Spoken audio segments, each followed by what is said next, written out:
नहीं अभिषेक, लेकिन एक चीज और बताइए आप। कल योगी ने बहुत बड़ी बात कही। उन्होंने निजाम के हवाले ओवैसी पर निशाना साधा और कहा कि हैदराबाद का नाम बदलकर भाग्यनगर रखने का हमारा संकल्प है। आज अमित शाह जा रहे हैं भाग्य लक्ष्मी मंदिर में पूजा करने और फिर वहां से रोड शो शुरू करेंगे। तो क्या जो बात बीजेपी अक्सर चुनावों में करती है, अपनी खुद की टोन सेट करना, अपने पिच पर दूसरों को लाना, और आज ओवैसी उनकी पिच पर आए हैं। ओवैसी ने कहा कि कोई भी इसका नाम नहीं बदल सकता, पुश्ते लग जाएंगी। साफ साफ ओवैसी ने पलटवार किया योगी के बयान पर। तो क्या ये टोन अब बीजेपी के मुफीद सेट हो चुकी है? बिल्कुल, ये बहुत ही सिंबॉलिक है। और देखिए, इसका नाम भाग्यनगर करना, ये भाग्य लक्ष्मी मंदिर है, ये बीजेपी की मांग रही है। जो युवा मोर्चा के अध्यक्ष तेजस्वी सूर्या, वो उन्होंने आकर के यहाँ पर यही बात कही थी, फिर योगी आदित्यनाथ ने यही बात दोहराई है। और अब ओवैसी ने रिप्लाई कर दिया, उन्होंने कहा कि वो बदल जाएंगे, नाम नहीं बदलेगा हैदराबाद का। यानी कि यही कहानी है कि बीजेपी की पिच पर ओवैसी को आना पड़ा है।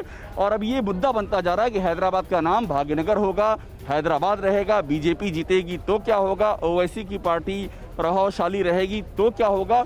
अब ये इशू बन चुका है। भाग्य लक्ष्मी मंदिर जो है, ये भी, इसका भी एक पॉलिटिकल पर्सपेक्टिव है, वो भी एक इशू है अपने आप में। तो कुल मिलाकर के अब जो मुद्दे सामने आ रहे हैं, वो मुद्दे ऐसे हैं जहां पर आस्था जुड़ती है, जहां पर विश्वास जुड़ता है, जहां पर विचारधारा जुड़ती है। और यही देखने वाली बात होगी। कहीं ना कहीं ओवैसी की छटपटाहट भी दिख रही है। जिस तरह से बीजेपी ने जोर लगा दिया अभिषेक ओवैसी का बयान, कि ऐसा लगता है कि हम यहाँ पर निकाय चुनाव के लिए नहीं बात कर रहे हैं, हम यहाँ पर देश का प्रधानमंत्री चुनने जा रहे हैं। तो कहीं ना कहीं ओवैसी की छटपटाहट दिख रही कि बीजेपी ने उनके गढ़ में बहुत मजबूत चुनौती दी है उनको। बिल्कुल, देखिए, असदुद्दीन ओवैसी को इतनी बड़ी चुनौती इससे पहले यहाँ नहीं मिली है। वैसे भी 150 सीटें, वो 150 सीटों पे लड़ते नहीं हैं, वो 50-55 के बीच चुनाव लड़ते हैं। और इस बार भी वो 51 सीटों पर ही लड़ रहे हैं। लेकिन वो 51 सीटें वो उनके गढ़ की सीटें। हम जहाँ पर है चार मीनार, ये भी ओवैसी का गढ़ है। 1994 में पहली बार वो विधायक इसी चार मीनार के इलाके से बने थे, ये उनका गढ़ है। और इसी गढ़ से ही अमित शाह यहीं पर पूजा अर्चना करके अपने रोड शो की शुरुआत कर रहे हैं। इसी गढ़ में लगातार ये बातें कही जा रही हैं कि इसका नाम बदला जाएगा।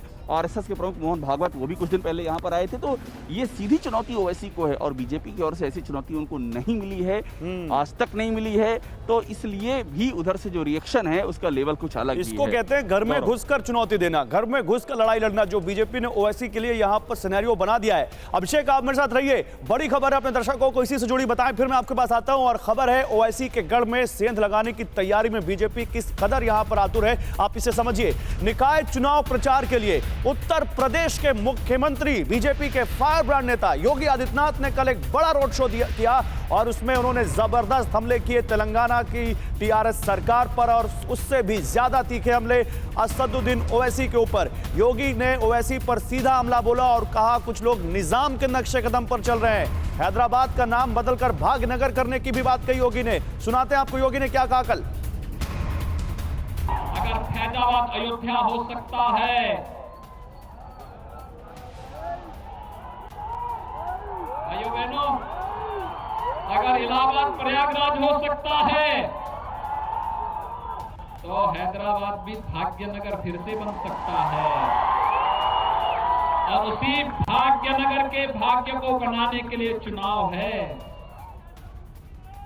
और भाइयों बहनों, इसी दिशा में अभियान आगे बढ़ने की आवश्यकता है। और सीधे अभिषेक के पास चलते हैं। अभिषेक, आपने वहां लोगों का मन टटोला होगा, लोगों से बात की होगी योगी के इस बयान पर कि हैदराबाद का नाम बदलकर भाग्यनगर करने का हमारा संकल्प है। वहां लोगों के मन से क्या निकल कर आ रहा है? देखिए, वो वही है कि राय बटी हुई है। एक बार मैं उसको दिखाने से पहले एक बार ये जरूर दिखा दूं गौरव की यहाँ सुरक्षा व्यवस्था देखिए। केंद्रीय गृह मंत्री अमित शाह के आने से पहले इस पूरे इलाके को एक जैसे कि अभेद सुरक्षा दुर्ग में तब्दील कर दिया गया है। चारों ओर हमें पुलिसकर्मी दिखाई पड़ रहे हैं। और ये जो मंदिर है, इसका जो एंट्रेंस है, जहाँ से अमित शाह प्रवेश करेंगे, यहाँ पर भी अच्छी खासी पुलिस फोर्स यहाँ पर लगी हुई है। ये सामने से जहाँ से वो एंट्री लेंगे, तो ये यहाँ पर तैयारियां। और जो आप सवाल कर रहे हैं, उस सवाल को लेकर के भी राय बटी हुई है। लेकिन बड़ी बात यह कि भाग्यनगर नाम करना ये चर्चा का विषय बन गया, इस पर लोग बातें कर रहे हैं। परवाह देश की, सोमवार से शुक्रवार रात 10 बजे TV9 भारतवर्ष पर।